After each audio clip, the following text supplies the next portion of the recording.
She asked a stranger to be her husband for one evening. He said yes. What neither of them knew was that one small lie, told in a crowded wedding hall on a rainy Saturday night, would cost them everything they thought they wanted, and give them something neither had ever dared to want. This is the story of two people who were too afraid to be honest, too proud to be vulnerable, and too broken to recognize love until it was already standing at their door. If you've ever hidden your heart behind your pride, stay with me until the very end. Drop your city in the comments below. I want to see how far this story travels. The envelope arrived on a Tuesday. Lila Harper found it tucked between an electric bill and a coupon mailer, which felt about right.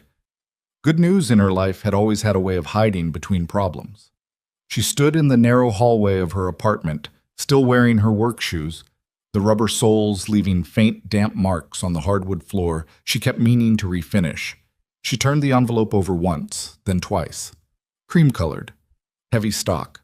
Her name written in that particular style of handwriting that belonged to people who had attended expensive schools, all loops and deliberate slant. She already knew what it was before she opened it. Jessica Moreau and Daniel Webb request the honor of your presence. Lila stopped reading. She sat down on the radiator cover beneath the window, which she also kept meaning to fix because it creaked under any weight at all. Outside, the street below was doing its usual evening thing. Delivery trucks double-parked, someone's dog losing its mind over a pigeon, two kids from the building next door arguing about something that sounded important to them. Normal. Ordinary. The world doing what the world did. But Lila's hands had gone a little cold, because the wedding was in 3 weeks, and because the wedding was Jessica's wedding, and because Jessica Moreau had been her closest friend since the 7th grade, which meant Lila had no reasonable excuse not to go. And because Daniel Webb, the groom, was Ryan Caldwell's college roommate. And Ryan Caldwell was the man who had stood in this same apartment 4 years ago and told her, calmly, almost apologetically, that he didn't think he could build the life he wanted with a woman who was still figuring out what she wanted from her own. He'd used those exact words. A woman who was still figuring out what she wanted, like she was a project he'd evaluated and found incomplete. 3 months after he left her, Ryan had gotten engaged to Vanessa Park, the kind of woman whose Instagram had a color palette and whose family had a vacation home in the south of France. Lila had heard about it through a mutual friend, in a text message, while she was on a 15-minute break at the cafe, eating a sad sandwich over the sink. She put the invitation on the kitchen counter and stared at it while the kettle boiled. Then she called Jessica. "You knew he'd be there," Lila said, not angry, just stating the fact. "Yes," Jessica said, without pretending otherwise. That was one of the things Lila loved about her. "I also know you, and I know if I hadn't invited you, you'd have been hurt about that too." "I can't go alone, Jess. You've done harder things alone." "Name one." A pause. "The time you moved a queen-size mattress up 3 flights of stairs by yourself because you refused to ask your neighbor for help." "That's not the same thing." "I know." Jessica's voice softened. "Lila, he's going to show up with Vanessa looking like a magazine cover, and I know, you don't still have feelings for him. But you have feelings about him, about what he said. And you walking in there by yourself is going to feel like giving him the last word." Lila leaned against the counter. Through the kitchen window, she could see the rooftop of the building across the alley, where someone had placed a collection of potted plants that had no business surviving a city winter. And yet there they were, still green, stubbornly present. "I don't know anyone I could ask," she said. "That's not entirely true." The Cornerstone Cafe was a 12-minute walk from Lila's apartment, which was part of why she'd ended up working there 3 years ago and part of why she'd never left. It was the kind of place that had been in the neighborhood long enough that people felt ownership over it. Regulars who sat in the same chairs, who ordered the same things, who got genuinely offended when the menu changed even slightly. Lila had learned all their names, their preferences, their moods. She knew that Frank, who came in every weekday at 7:15, took his coffee with 2 sugars and no milk, but always said, "just a little milk," because he felt guilty about the sugar. She knew that the woman who always sat by the window on Thursdays was writing a novel and needed 3 refills and absolutely did not want to be talked to. And she knew Adrian Sterling, or rather, She knew the version of Adrian Sterling that showed up at table 4 every Saturday morning, alone, with a worn notebook and a pen that he always clicked exactly 3 times before writing anything.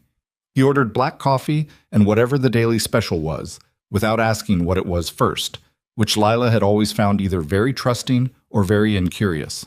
He read through whatever was in his notebook, wrote occasionally, and left a 20% tip to the dollar every single time.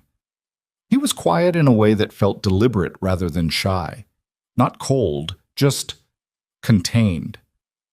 Lila knew his name because it was on the card he'd left once when he'd walked out and forgotten his notebook and she'd had to call the number inside the front cover. She didn't know what he did for a living. He dressed plainly. Clean, well-fitting clothes that suggested he cared about quality without advertising it. He drove a car that was nice but not flashy, which she'd noticed once when she'd happened to be outside on a smoke break. She'd since quit, mostly, and watched him park. He was also, objectively, the kind of good-looking that made you a little annoyed, because it seemed unfair for someone to also be that quiet and undemanding about it. Jessica's suggestion had been, on its surface, absurd. Ask the cafe guy. But when Lila had pressed her on it, Jessica had said something that stayed with her. You talk about him more than you think you do. And the way you talk about him, you don't sound like someone describing a customer. Which was maybe true. But that wasn't the same thing as asking a man she barely knew to pretend to be her husband in front of a room full of people who would remember every detail. She had told herself she wouldn't do it. She had then spent 3 days not doing it. And on Saturday morning, when Adrian Sterling walked through the door at his usual time, settled into table 4, clicked his pen 3 times, and looked up to order, she heard herself say, before she could talk herself out of it, I need to ask you something, and I need you to know before I do that I am fully aware of how strange it is. He looked at her for a moment, not alarmed, just attentive, in the way he always seemed to be attentive, like he was actually listening instead of just waiting for her to finish. Okay, he said. She set his coffee down because she needed something to do with her hands. There's a wedding in 3 weeks. My best friend is getting married, and her fiancé's college roommate is my ex. And my ex left me for someone else, specifically because he thought I wasn't enough. And he's going to be there with her. And I know it shouldn't matter. I know that. But it does, a little. And I can't walk in there alone and give him the satisfaction of watching me. She stopped, took a breath. I need someone to come with me, as my husband. The words sat between them on the table. Adrian looked at his coffee, then at her. His expression was difficult to read, which was usually the case with him, but there was something in it that wasn't dismissal. Your husband, he repeated. Fake husband. Just for the evening. We'd have to, I don't know, come up with a basic story. Something believable. I'm not asking you to... I know this is insane. I know we barely know each other. She stopped again because she was rambling, and she didn't ramble, normally. I couldn't think of anyone else. It came out more honest than she'd intended. Adrian was quiet for a moment. He turned his pen over in his fingers once, which she'd never seen him do before. He always just clicked it. What's his name? The ex. She blinked. Ryan. And what did he say to you when he left? She hadn't expected that question. She hesitated. He said I was still figuring out what I wanted. Like I was some kind of unfinished project. Something moved through Adrian's expression, quick and contained. He nodded, once, like he was filing something away. When's the wedding? He asked. 3 weeks from Saturday. Another pause. The cafe moved around them. The espresso machine, someone's chair scraping, Frank asking about his usual at the counter, and then Adrian said, without making it into anything bigger than it was, All right. Lila stared at him. All right? I'll come. He picked up his coffee. You should probably sit down when you have a minute, so we can figure out the details. She stood there for a second, genuinely uncertain what to do next. You don't even know me. He looked at her over the rim of his cup. I know you take your own job seriously enough to remember that Frank likes to pretend he doesn't want milk. I know you've been trying to quit smoking for a while because the pack in your apron pocket gets lighter and then heavier depending on the week. And I know whoever this Ryan is, he's an idiot. He set the cup down. I know enough. Lila didn't know what to say to that, She was fairly sure her face was doing something she couldn't control. She looked away toward the counter and then back at him. "Thank you," she said, genuinely. "Don't thank me yet." There was something almost like a smile at the corner of his mouth. "You haven't seen how I dance." The next 2 weeks were strange in a way Lila hadn't anticipated. She had imagined, when she'd asked him, that they would have one brief, practical conversation and then show up at the wedding and act their parts. She had not imagined that she would find herself sitting across from Adrian Sterling at a corner table after her shifts, going over a story that was beginning to feel disturbingly detailed. He was methodical about it. She'd expected him to be awkward. Most people got awkward about this kind of thing, but he approached it the way she imagined an architect might approach a design problem. He asked what people at the wedding would know about her, what her friendship with Jessica looked like, what timeline would be believable for a relationship that had somehow never been mentioned. "We met at the cafe," she said. "That's easy. That part is true." "When?" "A year and a half ago? That gives it enough time. And why didn't you tell anyone?" She thought about it. "Because I had a history of things not working out. I didn't want to say something until I was sure." He nodded. "That tracks." He wrote something in his notebook, the first time she'd ever seen what went in there, and it was, slightly absurdly, a list of fake biographical details about their relationship. "What do I do? In the story? What do you actually do?" "Business," he said, simply, which she'd suspected. Then business, something vague. "You run a company, you travel. It explains why you're not always around." "Smart." He looked up. "What's something you've told Jessica about your dream life? About what you actually want, not what you've settled for?" She hadn't expected that one either. "A cafe," she said after a moment. "My own, small, the kind of place where people actually want to stay." She looked around the cornerstone at the regulars, at the worn tables and the good light. "Like this, but mine." He held her gaze for a moment. "Then that's our story," he said. "You're working toward it. I believe in it. That's why we work." It was a fake story. She knew it was a fake story. So she couldn't explain why hearing someone say "I believe in it" made her throat go a little tight. Moscow. The morning of the wedding arrived cold and overcast, the sky the color of unpolished silver. Lila spent 45 minutes on her hair, changed her earrings 4 times, and was standing in the lobby of her building in a deep blue dress when she heard the car pull up. Not a flashy car, the same one she'd noticed before. Adrian got out, and she had exactly 1 second to register that he cleaned up significantly better than his Saturday morning cafe appearances had suggested, before he looked at her and said, "You're going to be fine." Not "you look great." Not "don't worry," just "you're going to be fine." Like he actually believed it. She nodded. "Okay. And for the record," he added, opening the door for her, not performatively, just practically. "You look like you always do, which is the kind of thing people notice." Lila got in the car. "That's either a compliment or it's not." "It is," he said, and didn't elaborate, and pulled out into traffic. The venue was a restored estate on the edge of the city, all stone and ivy and soft warm light spilling from the windows. They walked in together, and Lila noticed almost immediately the way people looked at them.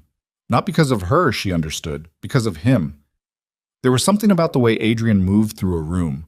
Not arrogant, not performative, just present, the way people were present when they had nothing to prove. She reached for his hand without thinking, because it felt like the natural thing to do, and his fingers closed around hers without hesitation. "There," she said quietly, nodding toward a group near the bar. "Ryan, the one in the gray suit." She felt Adrian glance in that direction, brief and unhurried. "Got it," he said. She made herself not look. She kept her eyes forward, kept her chin up, and walked into the room as if she belonged there. Which she did. She had always belonged in rooms. She had just sometimes forgotten it. It was a mutual friend, Diane, who found them first. "Lila!" Diane's eyes moved immediately to Adrian, the way everyone's eyes moved immediately to Adrian, apparently. "Is this—" "My husband," Lila said. The word came out smoother than she'd expected. "Adrian," Adrian shook Diane's hand with that same calm attention she'd come to recognize, like she had his full focus. "Adrian Sterling," he said. "I've heard good things." Diane lit up. People always lit up when someone said that to them. Lila filed it away. Later she would think that was the moment she started to understand what she'd done.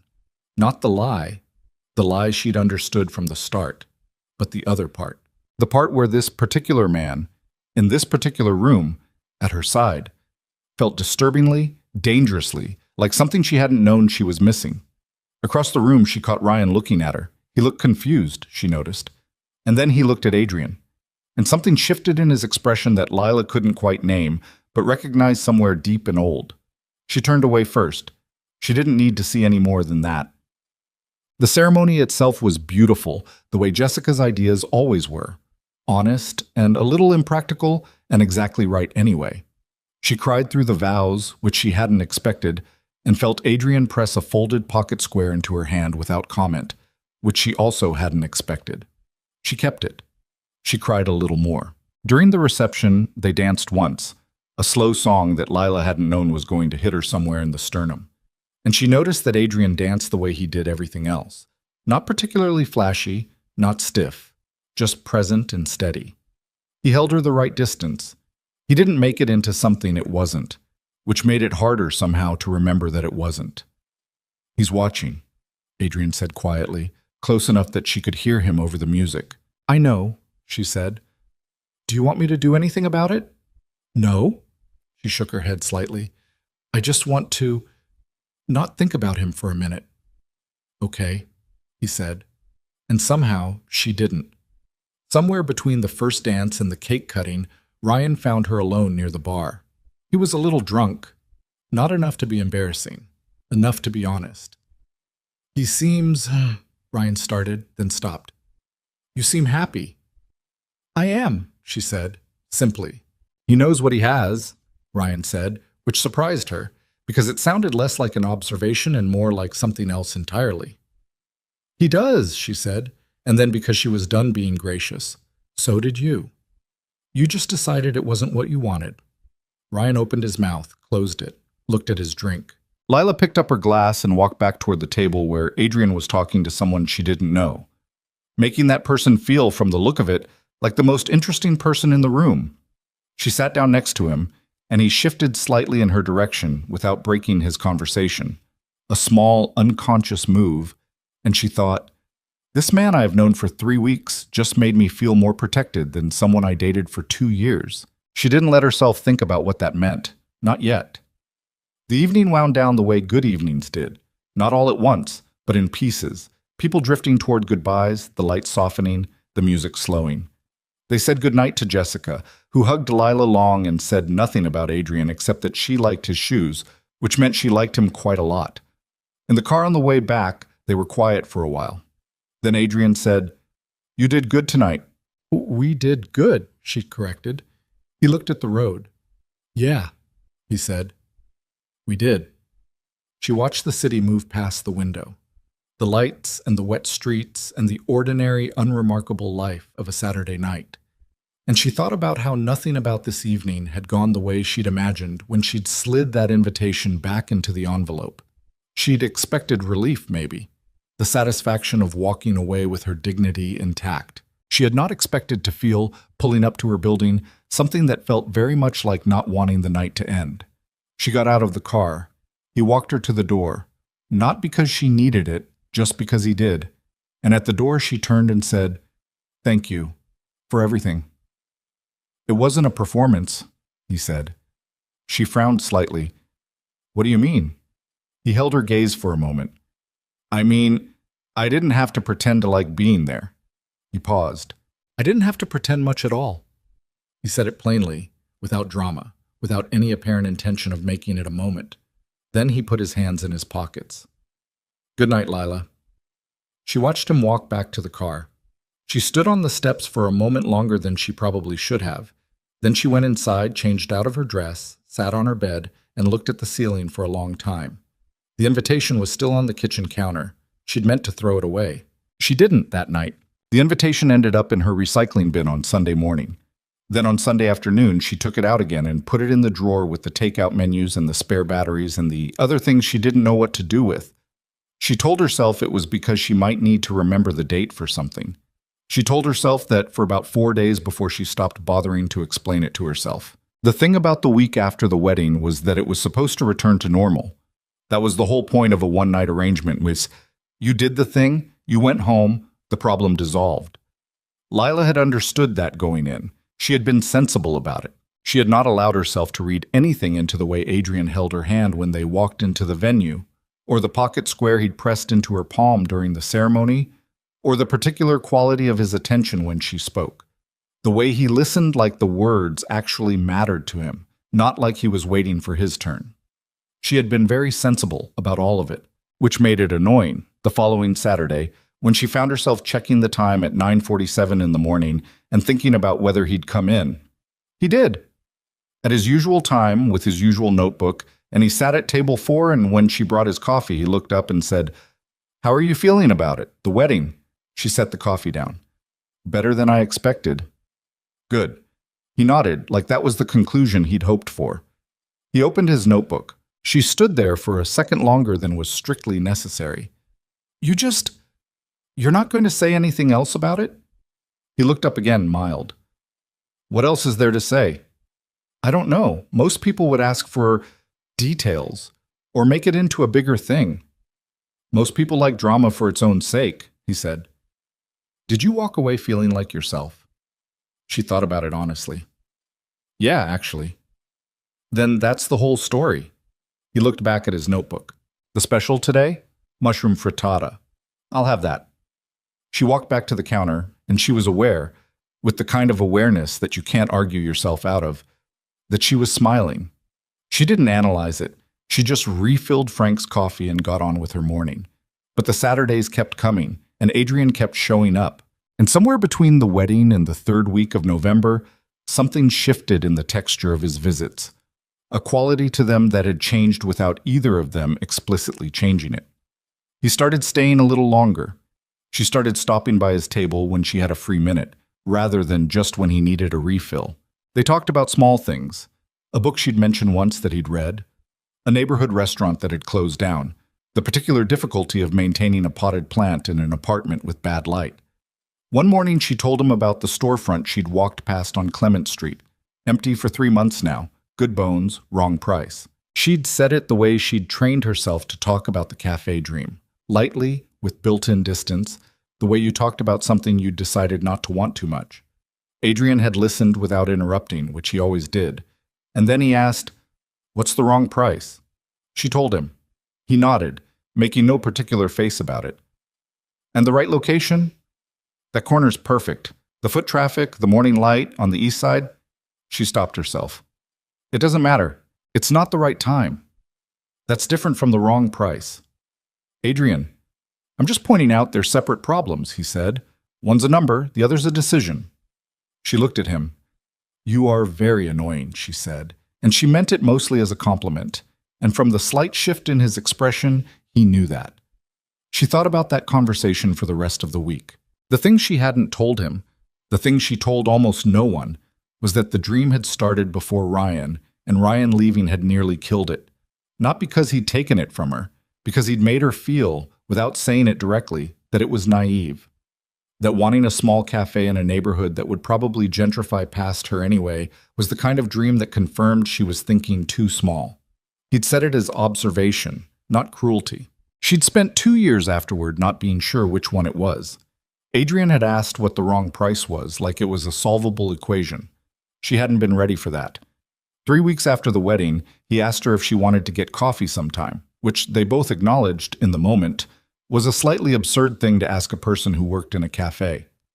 "I mean, outside of this," he said, with the trace of something that was not quite a smile. "Somewhere you're not on the clock." She said yes, and she said it quickly enough that she spent approximately 40 minutes afterward being irritated at herself. They went on a Wednesday, her day off. A small place in the Richmond district that she liked because it took its espresso seriously and didn't pipe in music that made conversation feel like a competition. Adrian had arrived before her, which she hadn't expected, already at a corner table with his jacket over the back of the chair, and she had the brief jarring experience of seeing him somewhere other than table 4, like catching a word in a different context and realizing you hadn't known what it meant until now. They talked for 2.5 hours.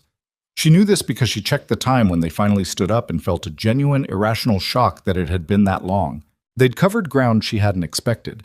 Not just coffee and light neighborhood gossip, but the kind of conversation that wanders into real territory before you notice it's happening.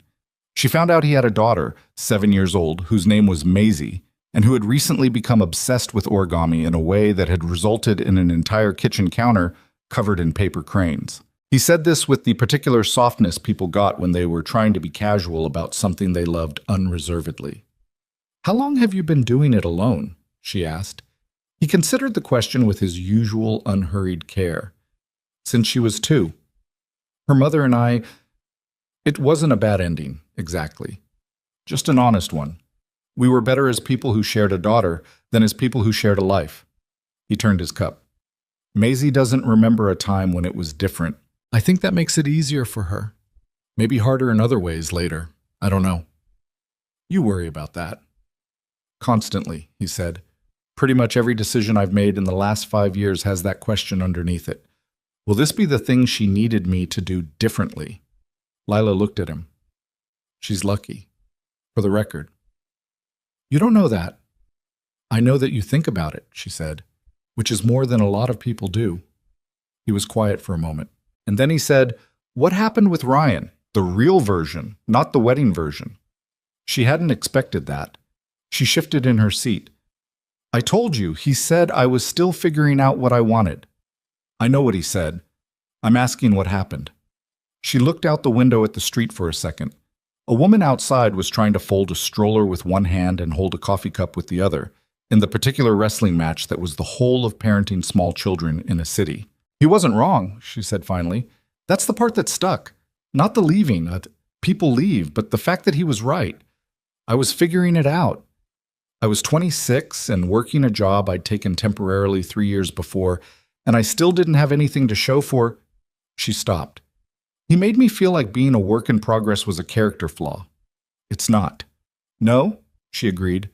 "But when someone you love says something like that to you, you don't hear the logic of it. You just hear the verdict." Adrian was looking at her in that particular way he had. Attentive, steady, not trying to fix it. "For what it's worth," he said, "he missed the whole point of you." She looked at him. Her throat did something she chose to ignore. "You're pretty good at that." "At what?" "Saying the exact right thing without making it sound like you practiced." "I don't practice," he said. "I know," she said. "That's what I mean." They walked back through the neighborhood afterward, and it was one of those late November days that couldn't decide if it was going to be winter yet. Cold enough for a coat, but with a thin wash of sun that made the light good and strange. She was aware of how close they were walking, not touching, just close. The kind of distance that meant something without announcing itself. Outside her building, she turned to face him and said, "This was nice." "Yeah," he said, "just that." "We should do it again," she said, and hated how careful her voice was around the words, how much space she was leaving him to disagree. "Wednesday works," he said, "if that's your regular day off." "It is." "Then Wednesday." He walked back toward where he'd parked, and she watched him go for exactly 2 seconds before she caught herself and went inside. December arrived the way it always did in the city. In increments, the cold settling into the pavement, the lights going up in windows, the cafe filling earlier and staying fuller as people looked for warm places to be. Lila's Wednesdays became the thing she organized the rest of her week around, which she recognized as a problem and chose not to solve. They fell into a habit that wasn't a date and wasn't not a date. They went to the coffee place in the Richmond. They walked. Occasionally they got food somewhere simple, a taco place she liked, a ramen spot he knew in the sunset. Maisie came up often, and Lila found herself genuinely invested in the origami saga. Apparently it had moved from paper cranes to increasingly ambitious animals, and Adrian had been recruited to help fold an elephant that had taken 3 evenings and still looked, by his description, more like a disappointed dog. "I'll take a picture," he said one Wednesday, pulling out his phone. He turned it to show her. It looked exactly as described. Lila laughed, a real laugh, the kind that came before she could moderate it. And Adrian watched her with an expression she clocked briefly before he looked back at his phone and put it away. She named him Gerald, he said. That's a perfect name for that elephant. She agrees with you. One evening in December, he showed up at the cafe near the end of her shift. Not at table 4, at the counter, which he'd never done before. He ordered a tea, which he'd also never done before. He sat there while she finished closing duties, and when she came out from the back with her coat, he was still there, reading something on his phone. You didn't have to wait, she said. I know, he said, pocketing the phone and standing. They walked to the taco place around the corner and split an order of carnitas and had one of those conversations that started on an ordinary topic and then somehow ended up somewhere more honest. She'd been telling him about a regular at the cafe, a retired teacher named Hector, who came in every morning and had started bringing her crossword clippings he thought she'd like. And Adrian had said, "You're the kind of person people want to do small things for." She'd looked at him. Why do you say stuff like that? Like what? Like you've been paying attention to me for a long time. He was quiet for a second. Around them, the restaurant was loud and warm and smelled like cumin and hot oil. Because I have been, he said. She set down her fork. Adrian. We don't have to talk about it, he said, and there was nothing evasive in it. He meant it genuinely. I'm not putting anything on you, I'm just not going to pretend I don't notice things when I do.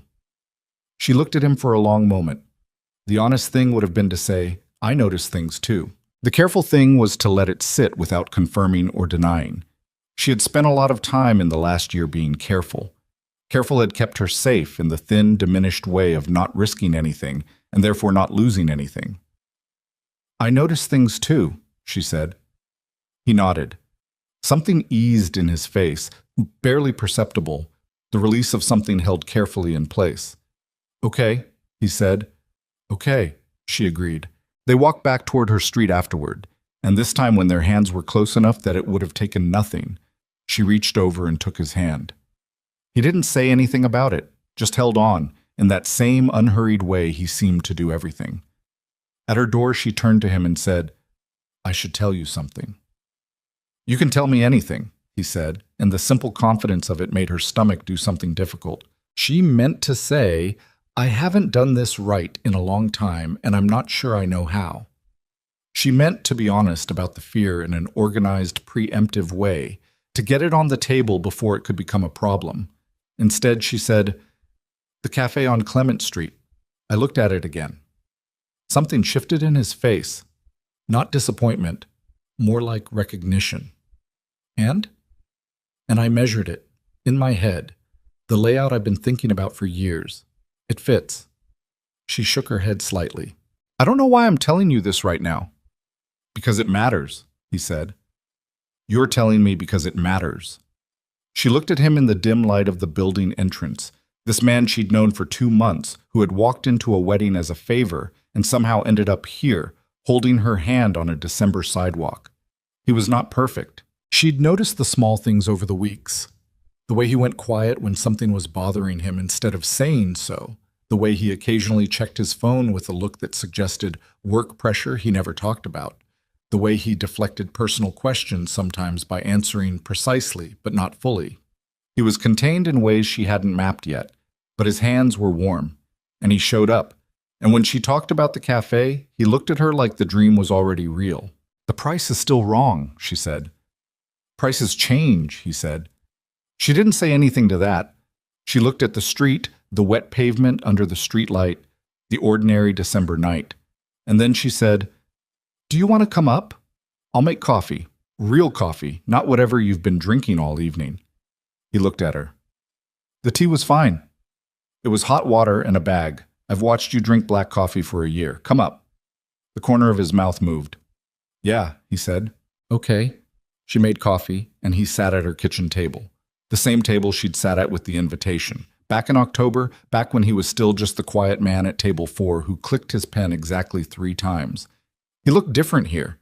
Not out of place, just real in her space, which made everything feel slightly tilted. She was aware of the things she hadn't cleaned. The plant on the windowsill that needed water. The stack of notebooks she'd pushed to one end of the counter. She put 2 cups down. She sat across from him. They talked until after midnight, about nothing significant, most of it, a documentary she'd watched, something Maisie had said at school that he'd been quietly delighted by, a book she'd found at the used shop on Valencia. But at some point the conversation had gone quiet in a comfortable way, and she was looking at him across the table and thinking that this was the thing she hadn't been able to name, the whole of it. Not the attraction, which she'd been aware of and managed to largely rationalize, but the ease of it. The particular relief of sitting with someone who made no demands on you to be anything other than what you were right now.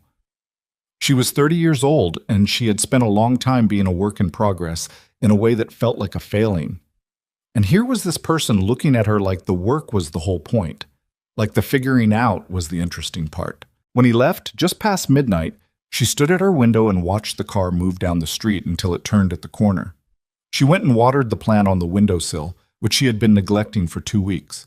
She thought about the storefront on Clement Street, the morning light on the east side, the way the space opened toward the back, which meant she could put small tables along the windows and leave room for people to actually move between them. She thought about what Adrian had said. Prices change. She picked up her phone and sent a text, just 3 words. Thank you. Tonight. His reply came back in under a minute. Also 3 words. Anytime, Lila. She put her phone face down on the counter and went to bed and lay awake for a while, not unhappily. She was thinking about the feel of his hand. She was thinking about paper elephants named Gerald. She was thinking about how, somewhere between asking a stranger to be her husband for a single evening and standing in her kitchen making him coffee at 11 on a December night, she had arrived someplace she hadn't planned on being, and how, for the first time in a long time, she wasn't sure she wanted to find her way back. January came in cold and unforgiving, the way January always did in the city, stripping away everything December had softened with its lights and its reasons to be indoors with people you chose. The streets went quiet in that particular post-holiday way, and the cafe saw its usual dip in traffic, and Lila found herself with more time to think than she strictly wanted.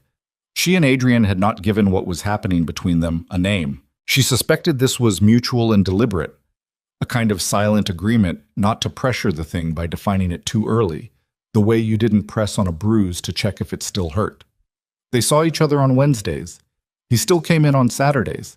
Occasionally, when her shift ended at a reasonable hour, he'd text and ask if she'd eaten, and they'd end up somewhere simple and talk for longer than they'd planned. She had met Maisie exactly once, briefly and by accident. She'd been walking out of a bookstore on Sacramento Street when Adrian had come around the corner with a small girl in a green coat who was carrying what appeared to be a library book about sea turtles and paying zero attention to where she was walking. The collision had been minor. Maisie had looked up at Lila with Adrian's same quality of unhurried attention and said, "Sorry, I was reading." "It's okay," Lila said. "Sea turtles are something else." "Sea turtles?" Maisie held up the cover as evidence. "Did you know they can hold their breath for 7 hours?" "I did not know that." "Most people don't." She seemed satisfied with this and looked up at Adrian. "Can we get hot chocolate?" Adrian's face during this exchange was doing something he wasn't managing as well as he usually managed things. He looked at Lila over Maisie's head with an expression that was equal parts apology and something else she couldn't quite name. "We were just heading to the place on the corner," he said. "I'll let you go," Lila said. "You could," he started. "Daddy, the hot chocolate place closes at 4, Maisie said, with the implacable logic of a 7-year-old who had priorities. Lila smiled. "Go. I'll talk to you later." She walked the rest of the way home, turning that small encounter over. The way Maisie talked, self-possessed, curious, not performing cuteness for a stranger. The way Adrian had looked when his 2 worlds briefly overlapped. She didn't know what to do with any of it. She put it in the same drawer as the takeout menus and the invitation and everything else she wasn't ready to sort through. It was Jessica who finally said the obvious thing, the way Jessica had always been the one to say the obvious thing. "You're in love with him," she said. They were on the phone on a Sunday afternoon, and Jessica said it the way someone said a thing they'd been waiting to say for a while. "I didn't say that. You've mentioned him 4 times in this conversation. The last one was you describing how he takes his coffee, which you did with more feeling than most people describe their closest relationships." Lila was quiet. "Lila?" "I don't know what it is," she said, which was more honest than a denial. I don't know him completely. There are things he keeps certain things close. I don't know everything about his life. That's what the rest of your life is for, Jessica said. You don't need a complete file on someone to know how they make you feel. I know how he makes me feel, and that's exactly what scares me, she said. She didn't tell Jessica what she meant by that. She barely told herself. But the truth of it was this. She had been in love before, and she had been left before, and the leaving had confirmed something she'd been afraid of since long before Ryan, that she was the kind of person people chose until they found something better to choose. It wasn't a rational belief. She knew it wasn't rational. It was the kind of thing you knew intellectually and felt anyway, in your chest, late at night, in the space between being fine and being afraid. She didn't have a clean word for what Adrian was. Careful in a way that felt like respect, not withholding. Present in a way that felt earned, not easy. He had never once made her feel like a placeholder or a project. But the other thing she knew, the thing she'd been turning over since December, was that there was a version of him she hadn't fully seen. The business he was always partially occupied with. The phone he checked with that particular look. The way certain questions about his work got answered in general terms that left her with the outline but not the substance. She told herself it was normal. People had private professional lives. She didn't tell him everything about the quiet humiliations of her daily work either. The customers who treated her like furniture. The manager who'd twice taken credit for her scheduling solutions. The math she did every month to figure out whether she was moving forward or just standing still. What she didn't know, in January, was that the thing she was afraid of was closer than she thought, and it was coming from a direction she hadn't prepared for. It happened on a Wednesday in late January. She arrived at the coffee place in the Richmond to find Adrian already there, as usual, but something was different before she even sat down. He was looking at his phone with that expression, the work one, and when he looked up at her, it took a half-second longer than usual for him to fully arrive. "Sorry," he said, pocketing it. "Sit down.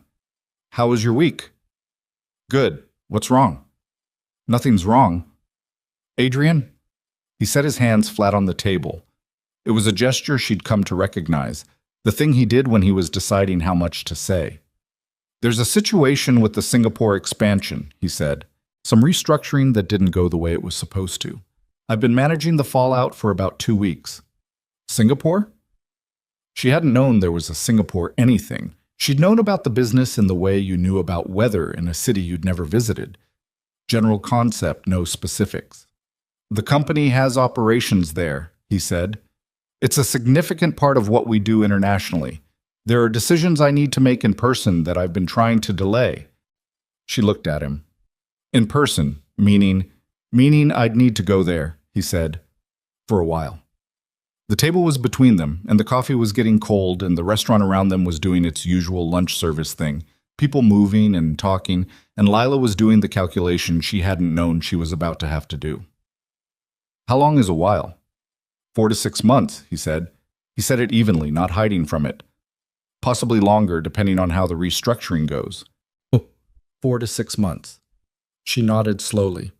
"Okay," she said, which meant nothing, which she knew meant nothing even as she said it. "I'm not—" He stopped, started again. "I don't want to go. I want to be clear about that. And I'm not asking you to wait or make any kind of decision. I'm just—" Another stop. Adrian, who was usually so precise with words, was visibly struggling with this one. "I wanted you to know, before I knew what I was going to do. I wanted to tell you first." She looked at his face, the controlled steadiness of it, and underneath that the thing she'd learned to read in the last few months. The place where the control got thin, and you could see what it was covering. He was telling her it mattered. He was telling her she mattered. He was doing it in the careful sideways way of a person who had learned that saying things directly sometimes made them targets. She thought, I could say it now. I could say, "Don't think of this as something you do alone. We figure it out." She thought, 4 to 6 months. And he lives in a world I've never seen, that I've never even been given the full map of. And I am a waitress in the Richmond who is still working up the courage to look at a storefront. She didn't say what she was thinking. She asked, "When would you have to decide?" "Soon? 2 weeks? Maybe 3? Okay, she said again. And then, what does Maisie think? Something in him shifted at the question, surprised, maybe, that it was the first place she went. She doesn't know yet. She's with my sister right now. I haven't. He exhaled. She's 7. She'll understand that I have to go. She won't understand why it has to be that long. No, Lila agreed. She won't. They finished the coffee. They talked about other things, but the conversation had a current running under it now that neither of them addressed directly. And when they walked out into the January afternoon, it was colder than when they'd gone in. At her building, she turned to him and said, I need to think about some things. I know, he said. I'm not. She stopped. She was doing the same thing he did, she realized, deciding how much to say. I just need a few days. He nodded. He didn't push. He never pushed, which was one of the things about him, and also the thing that made this harder, because if he'd pushed, she could have pushed back, and the pushing would have been something to do with the feeling instead of just holding it. She went upstairs and stood in her kitchen and looked at the plant she'd been watering more regularly since December. It was doing better. Small, observable evidence of consistent attention. She called Jessica. Something happened, she said. Tell me. She told her about Singapore, about 4 to 6 months, about the way his face had looked when he said it. What are you going to do? Jessica asked. I don't know. What do you want to do? She was quiet for a long moment. I want to tell him it doesn't matter, the distance, the time, that we figure it out. But I'm not the right person for that life, Jess. She sat down on the floor against the kitchen cabinet, which was where she went when things were too big for chairs. He runs something with offices in Singapore. He's been protecting me from that, I think, keeping it separate. And the truth is, I don't know what I'm protecting him from, except me, my uncertainty, the fact that I'm still figuring it out. Ryan said that to you, Jessica said very quietly. Ryan was right. Ryan was cruel. There's a difference. The conclusion is the same. Lila. Jessica's voice was careful and firm in the way of someone who had been her friend for 20 years and was choosing words like they were load-bearing. You are not the same person you were when Ryan left. You know what you want. You just don't believe you deserve it. Lila said nothing. That's the thing, Jessica said. That's always been the thing. She got off the phone and sat on the kitchen floor for another 10 minutes. Then she got up and went to her desk and opened the folder she kept in the bottom drawer. The one with the napkins and notebook pages where she'd sketched out cafe layouts over the years. She spread them on the table and looked at them for a long time. Floor plans, equipment lists, menu ideas she'd written down and revised and written again. She thought about what Adrian had said, in December, turning his coffee cup. Prices change. She thought about what Ryan had said 4 years ago, calm and almost gentle. I can't build the life I want with a woman who is still figuring out what she wants. She thought, what if the figuring out is done? What if I know exactly what I want and I'm just too scared to reach for it? She put the layouts back in the folder. She went to bed. She didn't sleep well. The 2 weeks passed and she did not give him an answer because she had not found one she could hold without it breaking. She saw him on the Wednesday, in between. They went to the taco place. They talked. They did not talk about Singapore, and she hated herself a little for the relief of that. He didn't push. He waited. On a Friday night in February, Adrian called rather than texted, which was unusual, and when she answered, he said, I need to tell you something. I should have told you earlier. I kept finding reasons why the timing was wrong. She sat down on the couch. Okay. The business, he said. It's not the way I've described it.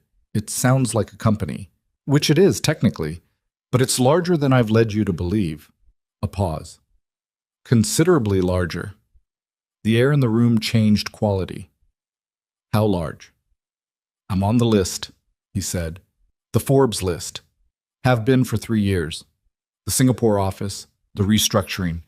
It's not a mid-sized company having growing pains. It's a global operation that employs about 4,000 people. And I've been showing up at your cafe on Saturday mornings and talking about neighborhood coffee shops Stop, she said. He stopped. She was very still. She was thinking about every conversation they'd had, the way he'd said business, simple and unelaborated. The unremarkable car that wasn't unremarkable because he was modest, but because he genuinely didn't care. The way he'd asked about the wrong price on the Clement Street storefront, with the expression of a man for whom that number was not a significant obstacle. "You have 4,000 employees," she said. "Yes." "And you've been coming to the Cornerstone for a year, ordering the daily special without asking what it is." "The specials are usually good," he said. She stood up and walked to the window. The street below was doing its ordinary Friday night thing. She pressed her forehead briefly against the cool glass. "Why didn't you tell me?" "Because the second I do, it changes," he said. "The way you look at me, the way the conversation goes, the things you feel comfortable saying." His voice was careful and honest. "I didn't want to be the billionaire you were grateful to. I wanted to be the person at table 4. "Adrian," her voice came out rougher than she'd intended. "I know it was wrong not to tell you. I'm not defending it. That's the reason." She was quiet for a long time. The city hummed below her. She was thinking about the month of Wednesdays, the taco place, the coffee, his hand holding hers on a December sidewalk, the paper elephant named Gerald, the way he'd said he missed the whole point of you without making it sound like a line. "I need to think," she said. "I know.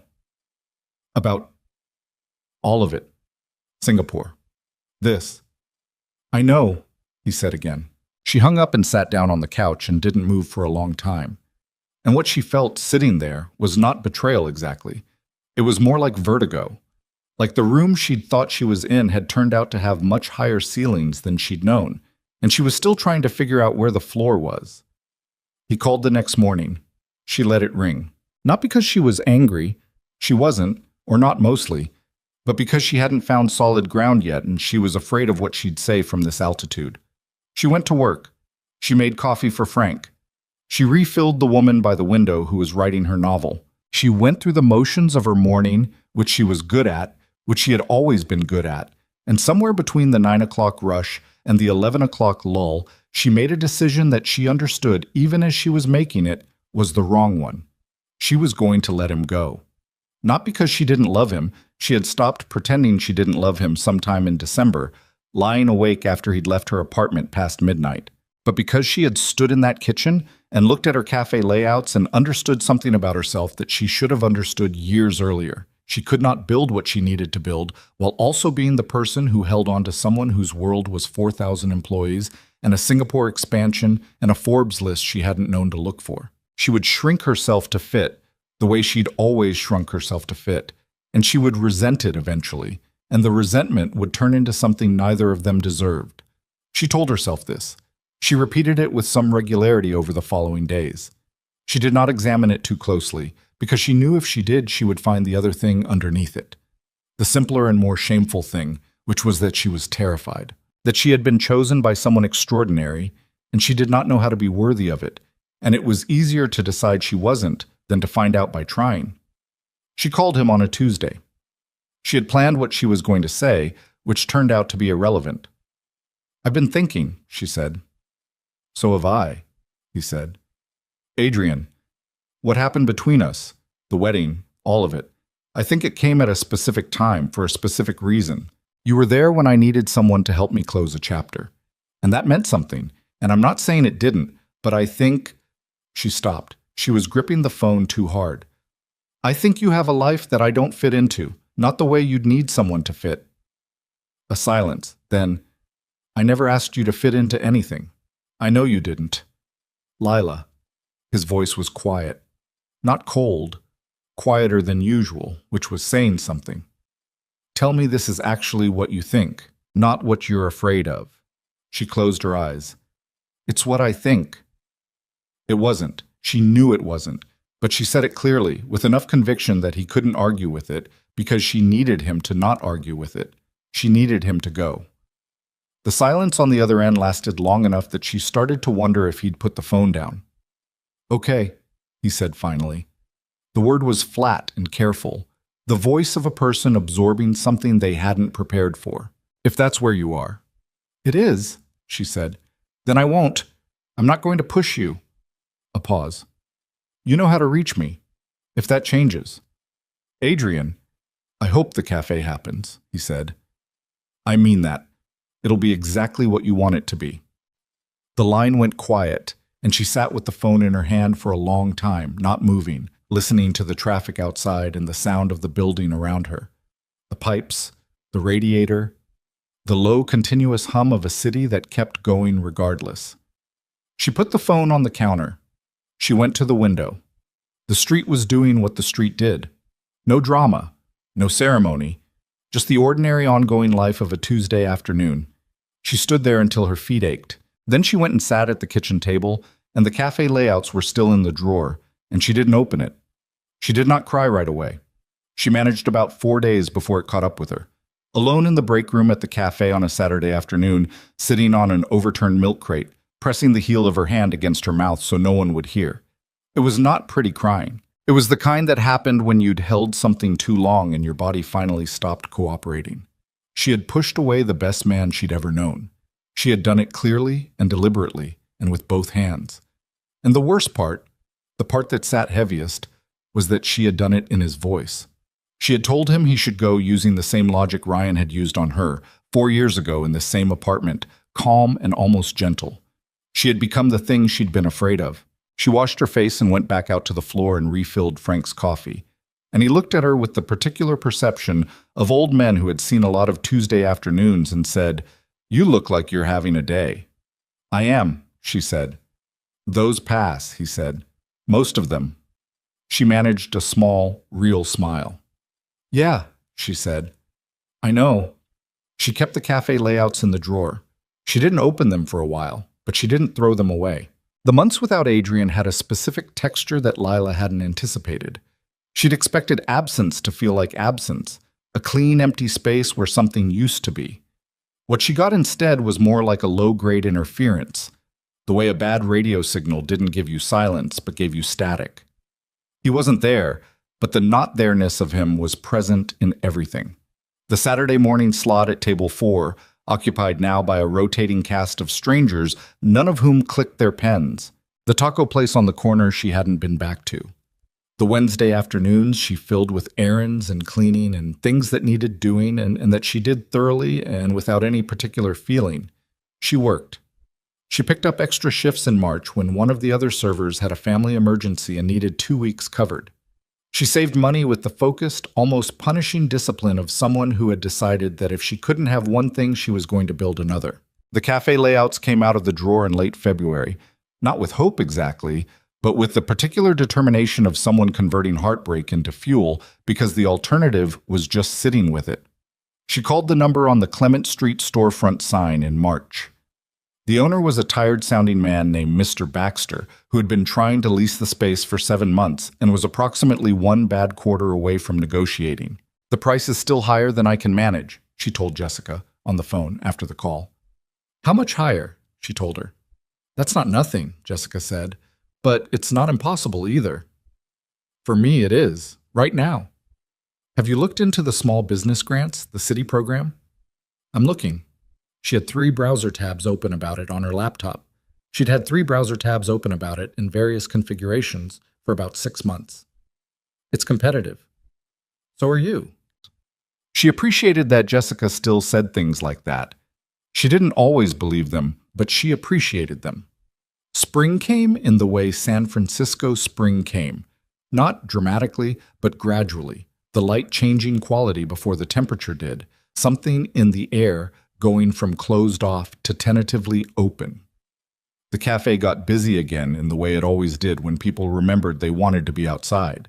Lila put her tips in the savings account she'd labeled, without irony, Clement Street in her banking app. She made a spreadsheet. She revised it. She made a more realistic version and sat with how much work it represented. She did not think about Adrian. She thought about Adrian constantly, in the way you thought about a song you were trying not to have stuck in your head. The more you tried not to think about it, the more present it became. She dreamed about him twice in March, which she found both pathetic and physiologically inevitable, and chose not to examine further. She had not, as it turned out, successfully not thought about the conversation she'd had with him. It had been revisiting her with increasing clarity, specifically the part where he'd said, "Tell me this is actually what you think, not what you're afraid of." She'd said the wrong thing, and she'd known it was the wrong thing, and she'd said it anyway, and the decision had calcified into something she called conviction, because that was easier than calling it cowardice. Ryan reached out in April. She almost didn't recognize the name when it appeared on her phone, not because she'd forgotten him, but because the sight of it no longer produced what it used to. It was just a name, a text from someone she used to know. "Hey, I know this is out of nowhere. I've been thinking about the wedding, about running into you. You seemed really good." She stared at it for a minute. Then she put her phone face down and finished her coffee and thought about it while she got ready for work. She didn't respond that day. She didn't respond the next day either, not because she was being strategic, but because she genuinely had nothing to say. The urgency she'd felt around Ryan, the need to prove something, to appear fine, to walk into that wedding as someone who had moved on and built something, had evaporated completely. It felt like reading about weather in a city she'd visited once and left. She responded on the third day briefly. "I was good. I am good. I hope you and Vanessa are well, clean and done." He wrote back 20 minutes later. "We actually split up earlier this year. I've been thinking—" She didn't finish reading it. She deleted the thread, put her phone in her bag, and went to work. She told Jessica about it that evening, and Jessica was quiet for a second and then said, "How did that feel?" "Like nothing," Lila said, and then, "Which would have shocked me a year ago." "A lot changed in a year." "Yeah." She looked out the window of her apartment at the spring evening. It did. So, what she didn't say, because she was still learning how to say it even to herself, was that the nothing she felt about Ryan was clarifying. It told her something about the something she still felt about Adrian, about the fact that there were people who left marks and people who left holes, and the difference between those two things was not about how long you'd known them or how the story had ended, but about what they'd actually seen in you while they were there. Ryan had seen a project. Adrian had seen a person. She was thinking about this on a Wednesday in early May, sitting at the counter of the Richmond coffee place, alone, which still felt strange, when Jessica walked in. Lila looked up. "What are you doing here?" "You work in the Mission on Wednesdays." Jessica sat down across from her with the expression of a person who had rehearsed an entrance. "I took a long lunch," she said, "because I need to tell you something, and I needed to tell you in person." Lila set down her cup. "What happened?" "Nothing bad." Jessica folded her hands on the table. "I talked to Adrian." The word landed like a stone in still water. Lila went very still. "When?" "Last week. He's back. He got back about 3 weeks ago." The coffee place was doing its afternoon thing around them.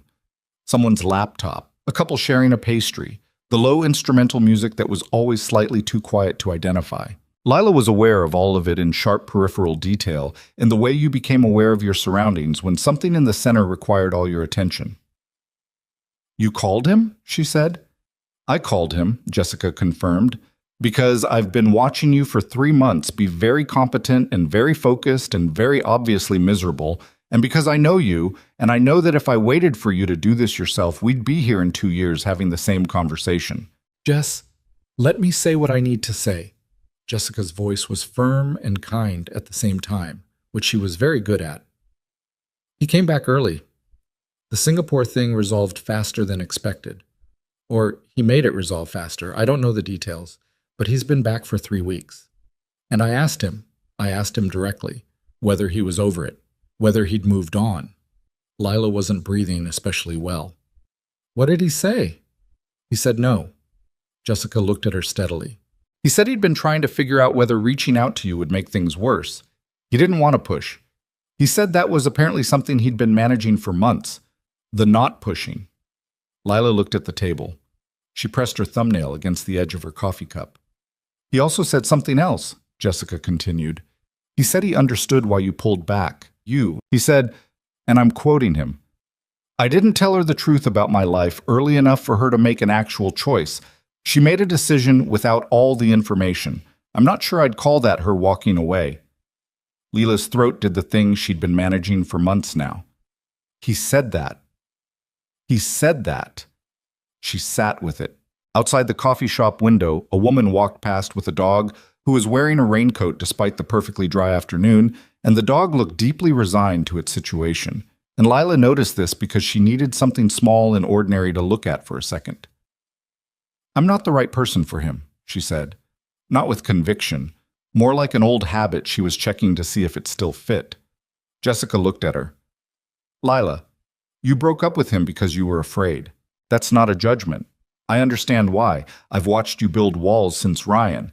But you dressed it up as logic and self-awareness, and you fed it to him as a verdict, and he accepted it because he's not the kind of person who argues with someone's stated feelings." She paused. "The question isn't whether you're the right person. The question is whether you're done being afraid." The afternoon light came through the coffee shop windows at a low angle, the kind of spring light that made everything look slightly more significant than it was. Lila was quiet for a long time. "Where is he?" she finally said. "He's in the city," Jessica said. "He's at a point where he's deciding whether to make the Singapore position more permanent, restructure so he can stay closer to home. For Maisie." "For Maisie," Jessica agreed. "Among other reasons, maybe." Lila nodded. She picked up her coffee cup and found it was empty, which seemed like information. She set it back down. "I don't know what to say to him." "I think you do," Jessica said. "I think you've known what to say for about 3 months, and you've been not saying it because saying it requires admitting what you actually did." She was right. Lila had known what to say since roughly the Tuesday in February when she'd heard his voice go flat and careful on the phone and understood that she'd broken something that hadn't needed breaking. The problem wasn't knowing what to say. The problem was deserving to say it. She drove to his address. She had it from a text he'd sent once, months ago, about picking her up, on a Thursday evening, without calling first, because she knew herself well enough to know that if she called first, she would talk herself out of it before he picked up. She sat in her car outside for 4 minutes, during which time she had a complete internal argument that ended without resolution, and then she got out of the car. The building was a brownstone in Pacific Heights that was understated in the way of things that didn't need to announce themselves. She stood at the door and rang the bell and waited and prepared herself for the possibility that he wasn't home, or that he was home and didn't answer, or that he answered and looked at her with the particular closed expression of someone who had finished feeling something. The door opened. Adrian looked at her. He was in a plain gray t-shirt and had clearly been home for a while, slightly rumpled, like he'd been sitting somewhere working. He looked like himself. That was the thing that hit her first. Just himself. She had half expected the months to have changed the version of him she'd been carrying around, made the memory inaccurate. But he was exactly as she remembered, which meant she had been carrying an accurate memory for months, which was its own specific kind of information. He said nothing for a second, then, "Hi." "Hi," she said. A beat. "Do you want to come in?" "I want to say something first," she said. "Out here. Because I've been inside my own head for 3 months. And if I come inside, I'll get comfortable, and comfortable will make me careful, and if I'm careful, I won't say it." He leaned against the door frame. His expression was the one she'd always found difficult to read, attentive and controlled, not giving her the reaction before she'd earned it. "Okay," he said. She took a breath. "I lied to you," she said. "In February. Not about the feeling. I meant what I said about not fitting your life. I genuinely believed that. But I told you it was clarity when it was fear. And I told you that you were right to go when actually I didn't know how to be chosen by someone like you without waiting for the part where it went wrong." He was very still. "Ryan told me I was a work in progress," she said. "And I spent 4 years making sure I had something to show before I let anyone close enough to evaluate me again. And then you showed up and you didn't evaluate me at all. You just looked at me like I was already the thing I was trying to become. And I didn't know what to do with that, so I did the thing that felt safest." She stopped. Her voice was holding together, barely.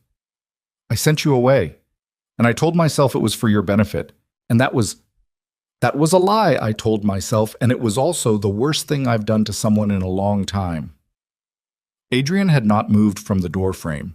He was looking at her with an expression she couldn't fully decode. Something careful and weighted that she was going to have to wait for. "I'm not asking you to," she started. "Stop," he said. Quiet. Not unkind. She stopped. He was quiet for a moment that felt much longer than it probably was. Then he said, You know what I thought about most of the time in Singapore? She shook her head. The frittata, he said. The mushroom frittata. Your cafe. Whether you'd looked at the Clement Street place again. He looked at her with that steady, unhurried attention. I thought about the conversation where you told me Ryan called you a work in progress, and how you said it like you agreed with him. I kept thinking, she doesn't see it. She still doesn't see it. And I didn't know how to say that without it sounding like I was arguing with her about her own feelings. You should have argued, she said. I don't argue with people about their own feelings. You should have, that time. Something moved across his face. Not quite a smile. Something more complicated. Maybe, he said. She looked at him. The street behind her was doing its quiet Pacific Heights evening thing. The particular expensive silence of old money neighborhoods at dusk. She said, I don't know how to be with someone who has 4,000 employees and a Forbes listing, and I'm not going to pretend that's not still something I'm working on. I'm not going to stand here and tell you I've figured out the part where my life is a cafe dream and your life is a multinational, and we just... She stopped. I don't have a clean answer for that. I just know that I was wrong about which problem it was. The problem isn't that we're too different.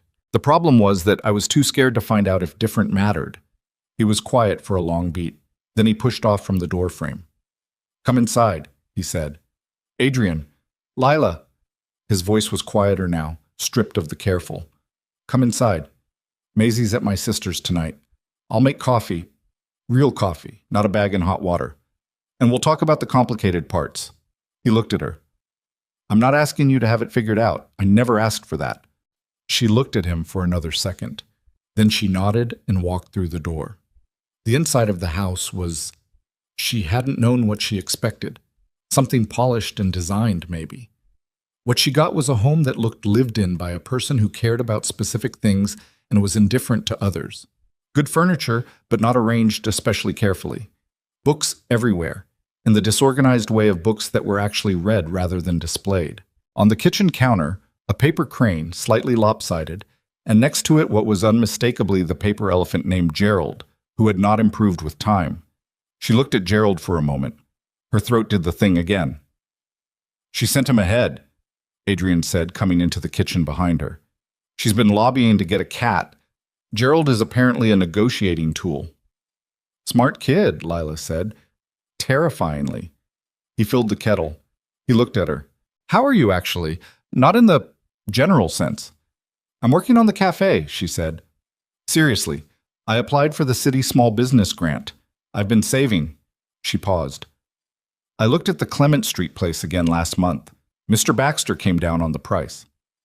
Something in his face shifted. How far down? She told him. He nodded slowly, and she recognized the look. The same one he'd had the first time she'd told him the wrong price, 8 months ago at a cafe table that now felt like a different era. The look of a man for whom the number was a puzzle with a known solution that he was choosing, carefully, not to say out loud. Don't, she said. I'm not doing anything. You're thinking about doing something. I'm thinking about coffee, he said mildly, which was such an obvious untruth that she almost laughed. Adrian, I need to do this one myself. He looked at her. I know. I mean it. I need the building to be mine. I need to be the person who solved the problem. Not because I don't... She stopped. Not because I'm not grateful, but because the whole point of the cafe is proving something to myself that has nothing to do with money. You understand that, right? I understand it completely, he said. And then, after a pause, but if you ever need a silent partner who has no opinion about the menu and asks nothing in return, stop. And who would genuinely like to be a regular customer? Adrian. At table 4, preferably, because the light's good. She looked at him. And this time the laugh came, small and real, and she pressed her hand over her mouth for a second because it felt too big for the moment and also exactly right for it. He made the coffee. They sat at his kitchen table, a different kitchen table from hers, longer, with a crack along one side that had been filled in at some point and never fully matched. She noticed these things now, the imperfect edges of a real life. They talked for a long time, about Singapore, what it had actually been, the specific, exhausting problem of managing 4,000 people through a restructure from 12 time zones away. About Maisie, who had moved from origami animals to origami furniture and had recently produced a paper chair that was structurally sound enough to hold a grape. About the grant application and the Clement Street layout and the menu she'd been revising for years. He listened the way he always listened, and she talked the way she could only talk to him, without the edited version of herself, without the layer of fine. And somewhere in that conversation, without it being a moment or an announcement, the thing between them resettled. Not back to where it had been. They were both different from where they'd been in December, both a little more worn in specific places, but resettled the way furniture resettled in an old house, into the shape that had always been there underneath. At some point she said, "I'm sorry, for February. I should say it plainly." "You said it outside," he said. "I want to say it again, inside, without the speech around it." He looked at her across the table. "I know," he said. "I'm sorry too, for not telling you earlier. You made a decision without information I should have given you." We were both protecting things," she said. "We just protected them wrong." "Yeah," he said, "we did." Outside, the city had gone fully dark, the particular Pacific Heights dark of quiet streets and warm windows. Lila looked at the paper elephant on the counter and thought about the first time she'd seen the photo of it on his phone, in the taco place, in December, before any of the hard parts. She remembered laughing, and she remembered the way he'd looked watching her laugh, and she had not understood what she was seeing in his face until much later. She understood it now. "There's something else," he said. He was turning his coffee cup in that familiar way. "I've been talking to my board about restructuring the international side, making the Singapore role something that doesn't require me to be there. It's possible if we bring in the right person to manage the operation day to day." She looked at him. "You were going to do that anyway. For Maisie." "For Maisie," he agreed. "And for other reasons I hadn't fully articulated to myself until Singapore, specifically, gave me a lot of time alone to think." She held his gaze. "Adrian, I'm not asking you to take it as pressure," he said. "I'm telling you because you told me the truth tonight, and I think that means I should tell you mine." He set down the cup. "I don't want to run a global operation from 12 time zones away from my daughter, or from—" He stopped. "I want to be here. That decision is mine regardless of anything else. But the anything else matters to me more than I've said out loud." She looked at him for a long time. The kitchen was quiet around them. Gerald the elephant sat on the counter looking structurally questionable and completely at ease. "Okay," she said. "Okay?" "I'm not running this time," she said. "That's all I can promise right now. The rest of it, the complicated parts about your life and my cafe and how those two things occupy the same world, I think that's a conversation, not a decision. And I think we should be having it instead of not having it." He looked at her. Something in his face went quiet in a way that was different from his usual quiet. Softer, less managed. "Yeah," he said. "We should." She reached across the table and put her hand over his. He turned his hand over and held on. Outside, a car went past on the quiet street. Somewhere nearby, a dog was barking at something that probably wasn't worth barking at. The city went about its business, indifferent and continuous, the way it always did. Inside, two people sat at a kitchen table with imperfect edges and figured out, slowly and without any guarantee of getting it right, how to begin again. Beginning again was not the same as starting over. Lila understood this distinction in the weeks after that Thursday evening in Pacific Heights, in the way you understood things that your body knew before your brain caught up. Starting over implied a clean slate, a reset, the comfortable fiction that the hard parts hadn't happened. Beginning again meant you carried everything with you. The February phone call, the months of static, the specific shape of the mistake, and you walked forward anyway, with all of it in your arms. It was not easy. She hadn't expected it to be easy, and it wasn't, and that was actually the first thing that felt honest about the new version of them. There were conversations they had to have that were uncomfortable in the particular way of conversations between people who had already hurt each other once and were now trying to figure out how not to do it again.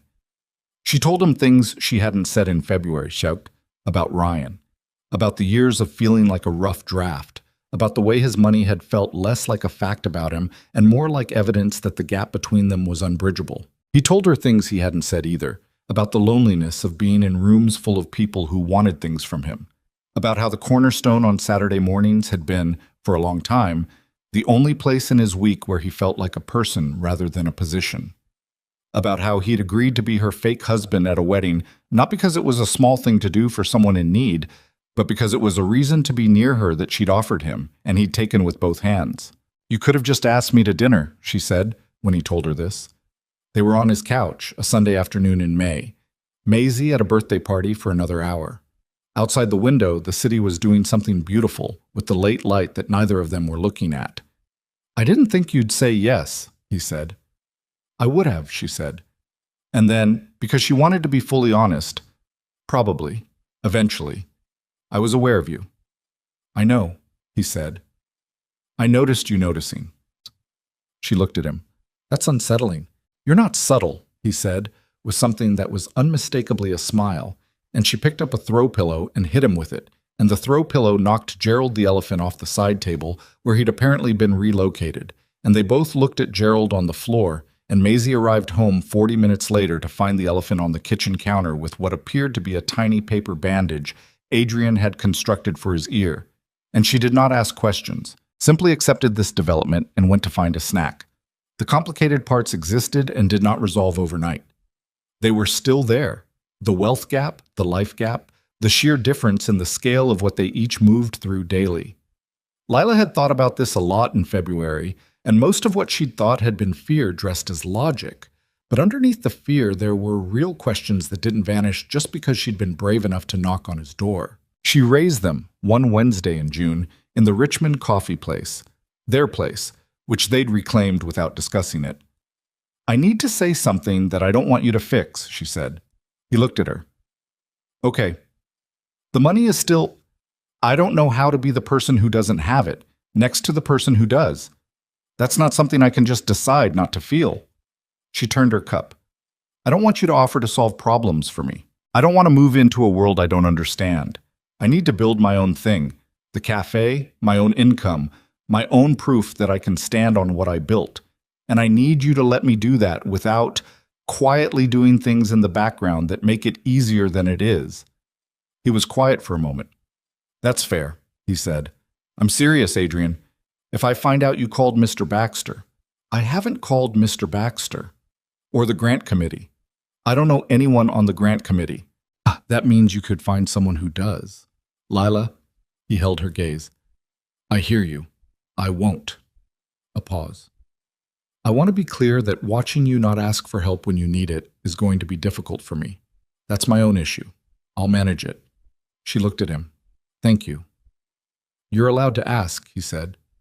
"For the record, you're allowed to tell me when it's too much and accept help sometimes. That's not weakness." "I know. You know it. You don't always act like you know it." "That's fair," she said. It was an imperfect conversation between two people who were still learning each other's edges. They did not resolve the wealth thing into a tidy conclusion, because there was no tidy conclusion. There was only the ongoing negotiation of two people who wanted different things to remain true simultaneously and were figuring out how to hold both. She kept the cafe fund in her own account. She kept applying to the grant. She went back to the Clement Street storefront alone on a Tuesday morning and stood in the empty space and measured it again with her eyes and her hands against the walls and called Mr. Baxter afterward and told him she needed another month. Maisie, meanwhile, was conducting her own parallel process of evaluation. Lila had been around her a handful of times since the bookstore collision in January. Brief, unannounced, the natural overlap of two people spending time together who hadn't yet figured out the formal architecture. Maisie was polite, which, with a 7-year-old, meant she was paying very close attention without revealing her conclusions. She asked Lila questions with the directness of someone who hadn't yet learned to soften inquiry. On one occasion, over Saturday breakfast at Adrian's kitchen table, "Do you have a job?" "I do," Lila said. "I work at a cafe." Maisie considered this. "Do you like it?" "Most days." "What about the days you don't?" "I do it anyway," Lila said. "Because that's also what jobs are." Maisie nodded, apparently satisfied. Then, "Daddy said you want to have your own cafe." "That's right." Why don't you have it yet? Adrian made a small sound from across the kitchen that Lila recognized as suppressed amusement. She looked at Maisie. Because the hard things take longer than the easy ones, she said, and I want to do it right. Maisie seemed to find this reasonable. She went back to her cereal, and then, without looking up, Gerald's ear came off again. I'll fix it, Adrian said. You keep fixing it, but it keeps coming off, Maisie said. Maybe it's just supposed to be like that. Lila looked at the elephant on the counter, ear at a precarious angle, structurally improbable, entirely itself. Maybe, she said. The city grant came through in July. Not the full amount, 70% of what she'd applied for, which was enough, combined with her savings and a small business loan she'd spent 6 weeks negotiating to make the Clement Street number work. She found out on a Thursday morning in the break room of the Cornerstone, reading the email on her phone with Frank's coffee going cold on the counter because she'd forgotten to bring it out. She called Adrian first, before Jessica, before anyone else, which told her something about where she'd arrived. He picked up on the second ring. Yeah, I got it, she said. A beat. The grant. 70%. It's enough. With the loan, it's enough. She heard something in the silence that she couldn't see but understood, the particular quality of held breath released. Lila. I know, she said. You did that, he said. That is entirely yours.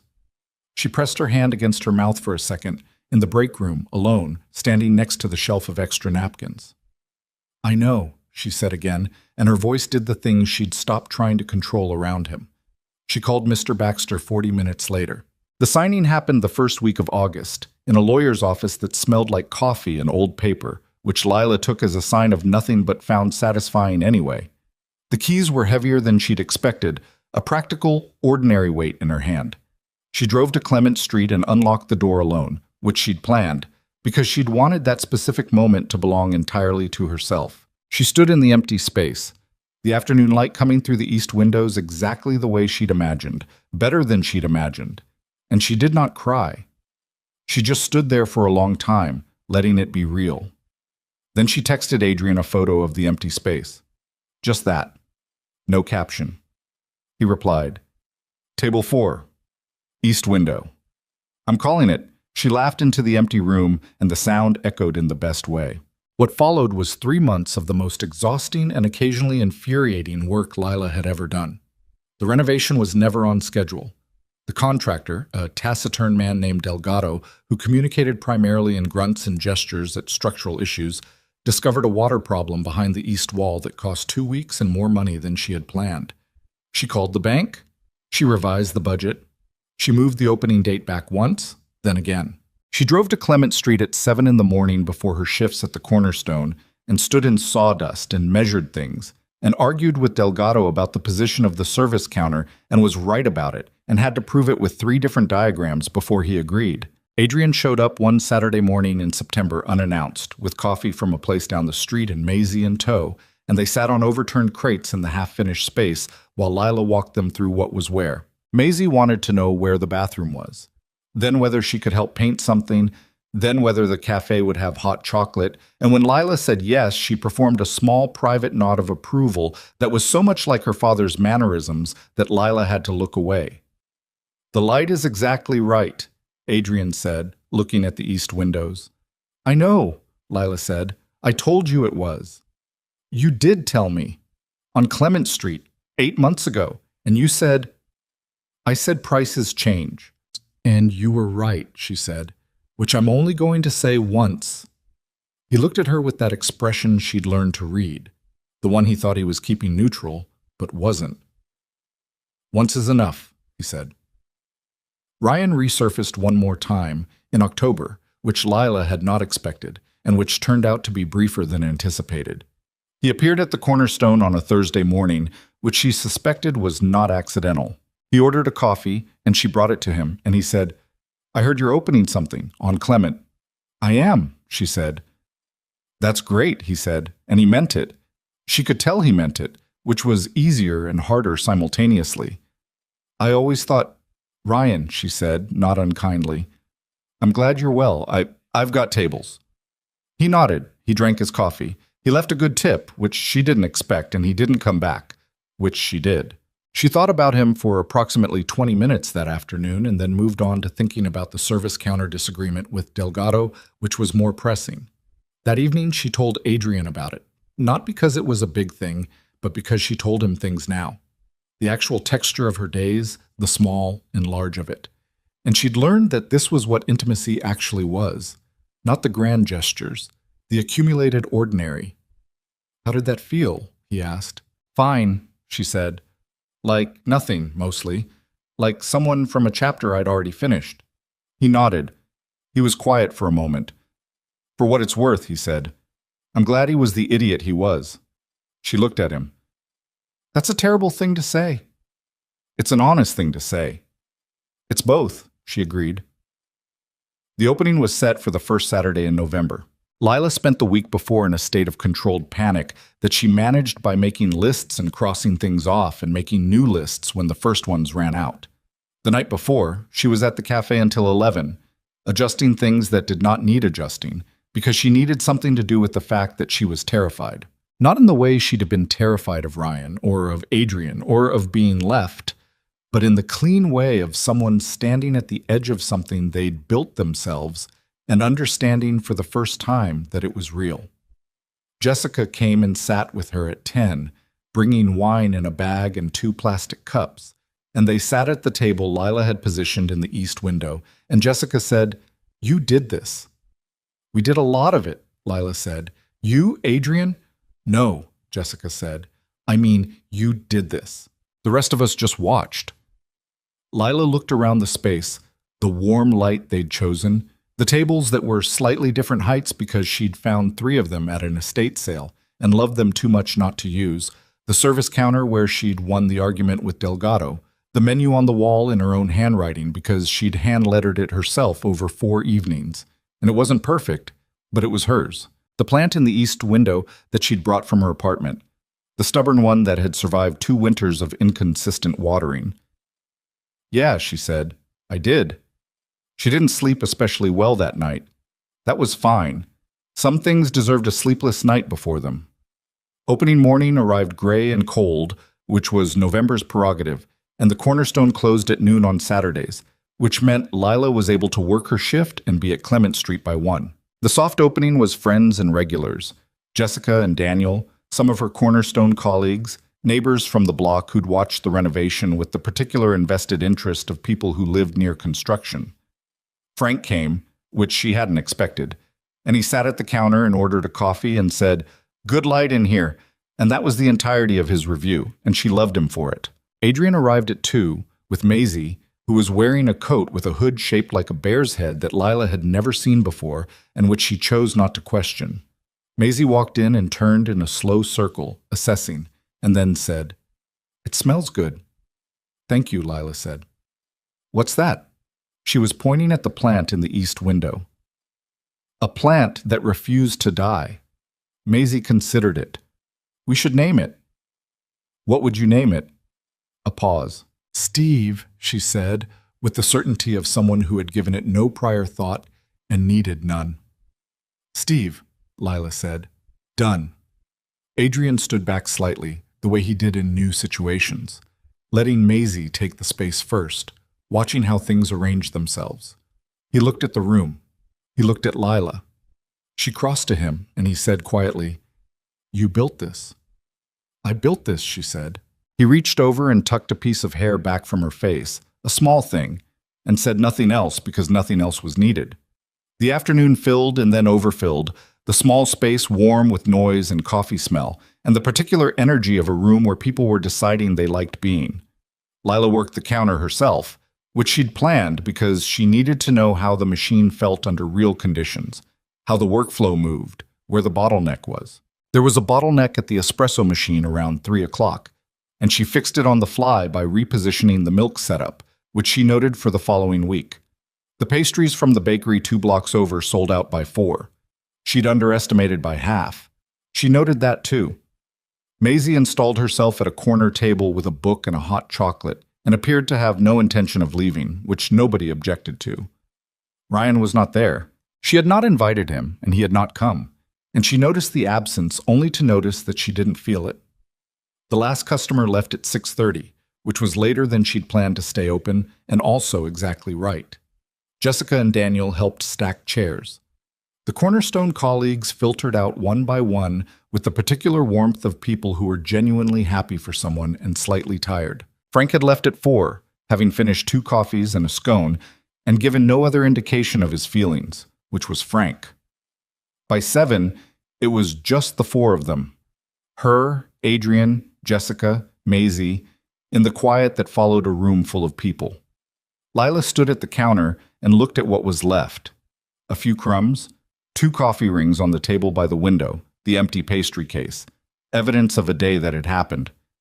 "Go home, Jess," she said. Jessica looked around the cafe, looked at Adrian, looked at Lila with the expression of someone who had known her since the 7th grade and was thinking several things she'd chosen not to say out loud.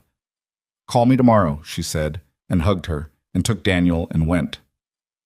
Maisie had fallen asleep in the corner chair, which had happened gradually and then all at once in the way of children who were tired but refused to admit it until it was too late. Adrian sat across from her, elbows on the table, reading something on his phone.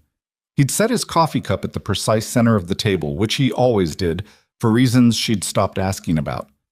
Lila turned off the main overhead lights.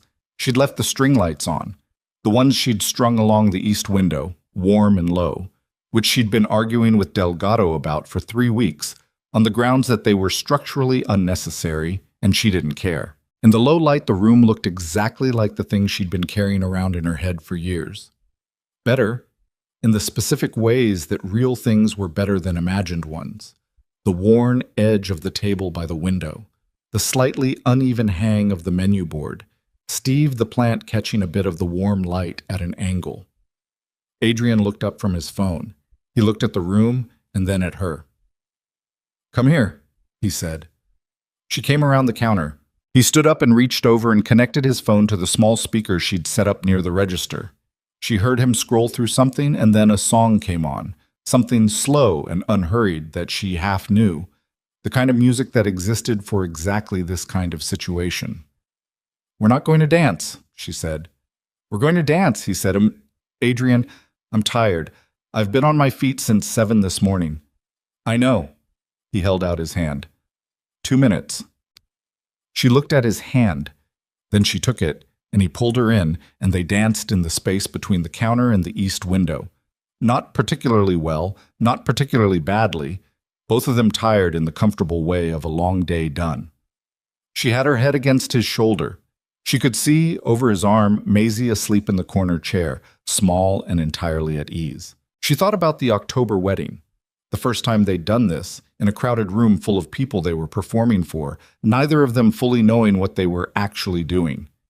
She thought about the drive home and the way she'd stood on her steps, not wanting the night to end. She thought about the months between then and now, the good parts and the fear parts, and the milk crate crying in a break room, and Frank saying those pass, most of them, and the weight of keys in her hand on a Tuesday morning in an empty room.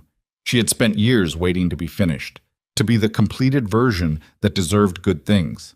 And what she understood now, slow dancing in her own cafe at 7 on a November evening, with a tired man who had never once asked her to be anything other than what she was that the waiting had been the only part that was wrong, not the figuring out, not the dreaming in pieces, not the rough draft nature of a life still being written.